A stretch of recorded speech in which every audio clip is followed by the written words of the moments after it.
Oi gente, tudo bem? Meu nome é Gabriela, eu sou a Carol Literário e hoje a gente vai falar sobre O Apanhador no Campo de Centeio.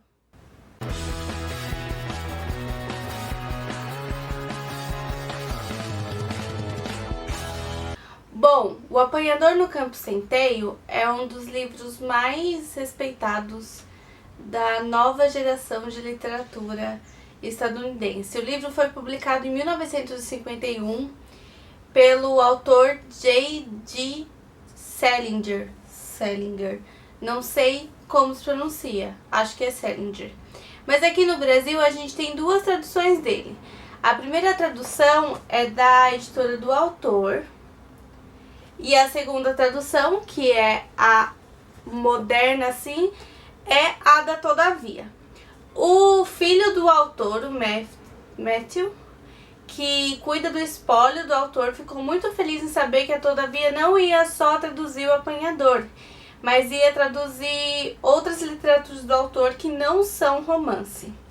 Enfim, o autor J.D. Salinger escolheu escrever praticamente só esse romance, que foi muito difundido já em 1951.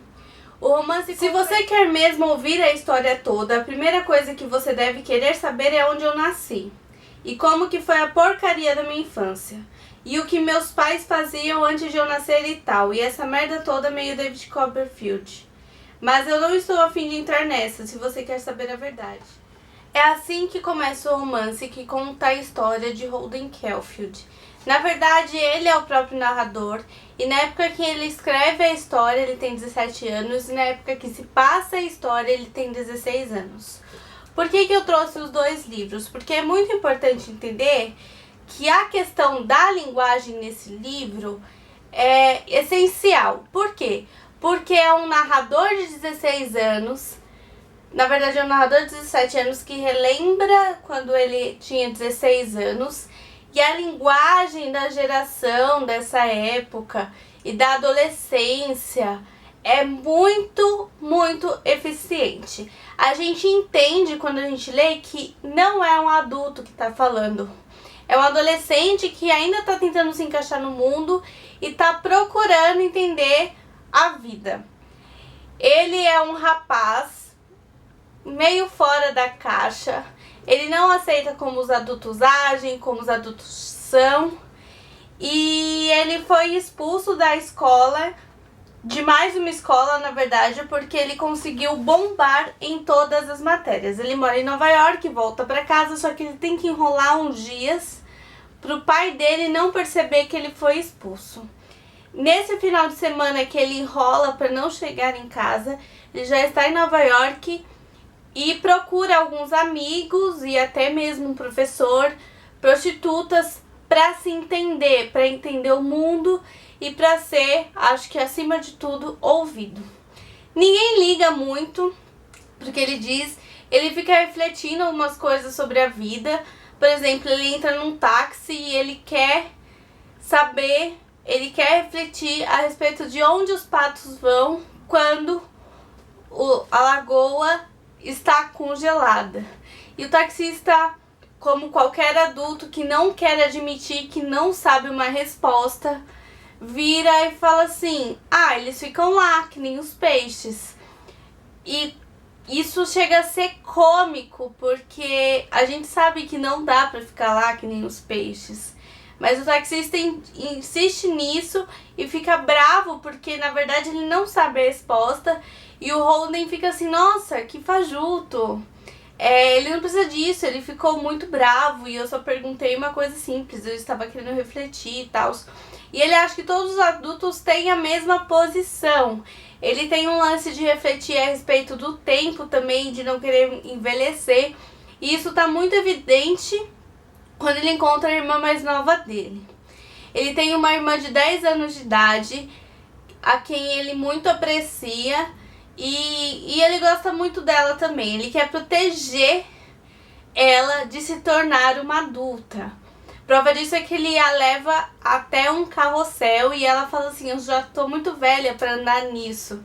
Ele fala assim, não tá, vai lá, se diverte. O carrossel, pra mim, sempre vai remeter a uma infância, a um significado da infância em que os adultos não alcançam mais. E essa questão, essa briga entre infância, adolescente, novas gerações, a gente como nova geração vai fazer diferente, está muito inculcado na cabeça do Holden. Ele no começo eu achei, até conversei com meu namorado, que ele é um adolescente chato, que quer sempre ter razão. E isso em parte não é mentira. Mas eu acho que o que importa aqui é mais como ele reflete sobre a vida e como ele quer se encontrar, e ninguém ajuda ele a fazer isso. A única pessoa que o escuta é a própria Phoebe, sua irmã. Ele tem um irmão que escrevia livros e contos e acabou indo trabalhar em Hollywood, e ele acha isso horrível. Ele começa a detestar os filmes porque livro, poesia e conto na cabeça dele é uma coisa bem mais sublime que a indústria cinematográfica ali já estabelecida, por quem o irmão praticamente se vendeu. E outro do seu irmão, que era o irmão mais velho, morreu no... Eu não lembro se ele morreu no exército, mas eu lembro que ele serviu o exército. O próprio J.D. Salinger serviu o exército, ele estava presente no dia D. Então tem uma imagem a respeito da sociedade que eu acho que ele traz bastante nesse romance. E por que esse romance importa? Porque ele representa uma geração que até então não era representada na literatura. Ele representa não só com uma personagem, mas também com o narrador e com a linguagem aqui presente. E traz, além disso tudo, o significado dessa geração. O que essa geração representa? É uma geração que quer se revoltar contra os adultos porque não aceita as coisas como elas estão sendo feitas. E o Holden se torna quase que um herói para essa geração que quer se revoltar e que não entende e que acaba procurando prostituição, o alcoolismo e outras coisas para se esconder do mundo que ela detesta e dos adultos a quem essa nova geração não entende. Por causa disso, o Holden significa uma cultura. Ele acaba por representar uma tradição imposta, não imposta, mas querida e socialmente aceitável a partir desse livro. De uma geração que se revolta, que não entende, que não aceita e que também não é ouvida. Mas esse livro pode ter pode ser interpretado de diversas formas. O assassino do John Lennon justificou depois o assassinato através do Holden.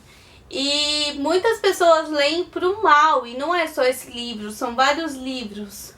Mas a gente tem sempre que entender o que de bom a literatura traz. A literatura aqui significa para a nova geração, mas eu acho que pode significar para os adultos também. Apesar de ser um livro de 1951, os adultos têm que entender que eles têm que entender os jovens. Eles têm que entender a nova geração, eles têm que entender o que está acontecendo, em vez de só ignorar e falar que é uma pessoa mal educada ou que é uma pessoa rebelde. Então eu acho que esse livro não precisa significar só para os jovens ou só para a nova geração. Ele também pode significar sim para os adultos reinventarem a relação de si mesmos com a nova geração. Bom, gente, eu acho que eu falei só um pouquinho do que é o Apanhador no Campo de Centeio. Eu vou deixar aqui na descrição o link da compra desse livro, tá? Todavia, da Amazon. É muito importante vocês me ajudarem comprando por esse link, tá bom? Me segue também lá nas redes sociais, curte esse vídeo, comenta aqui se já leu esse livro, se gostou, não gostou, não conhecia. Se inscreve aqui no canal também, tá bom? E é isso aí. Abreijos e versos.